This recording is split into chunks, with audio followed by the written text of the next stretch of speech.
part of the reason why I give the parallel to entrepreneurship as you jump off a cliff and you assemble an airplane on the way down is the most common thing that I find in talking to entrepreneurs, pre-post, as they do this, is it's a lot harder than it looked, right? It's scarier, right? You're like, oh shit, is this gonna work? One of the things that happens almost for all startups, not quite all, but almost all, is you have at least one or more what I call valley of the shadow moments. I certainly had them both at PayPal and at LinkedIn, which is, why did I think this was a good idea? Right? Like, how did I end up here?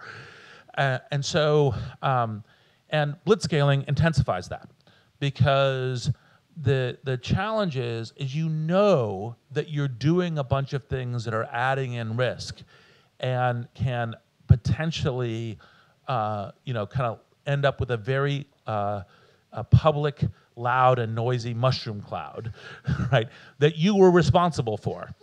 And so, for example, in PayPal, in August of 2000, we had spent $10 million in 1 month, which, by the way, was, like the relative to capital spends, like everything is 10x now what it was then. So think of it as like $100 million now in 1 month, or kind of equivalent.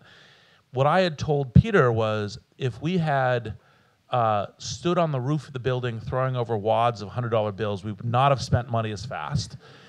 And it was exponentiating. We could predict the exact hour that the 240 million or so of venture capital we had raised would be spent out, and it would just be all one big crater.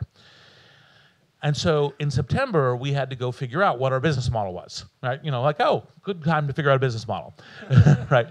And so that kind of thing is extremely nerve-wracking, and that's part of what you end up with. And part of the point of writing the book is to both psychologically prepare yourself as a founder, because, by the way, if you kind of prepare, that like, I'm not, like, the extreme stress of this journey is not just because, like, I am, frail or uncertain or anything else. It's a stressful journey. And also to help prepare the team, right? Because if the team understands that it's going to be like, it's going to feel like you're in free fall above the ground, right? Then it's like, okay, well, fine, we need to adjust to that, and we need to, kind of work past it and work into the work that we're doing. And that's part of the reason for doing both the book and also, of course, the podcasts.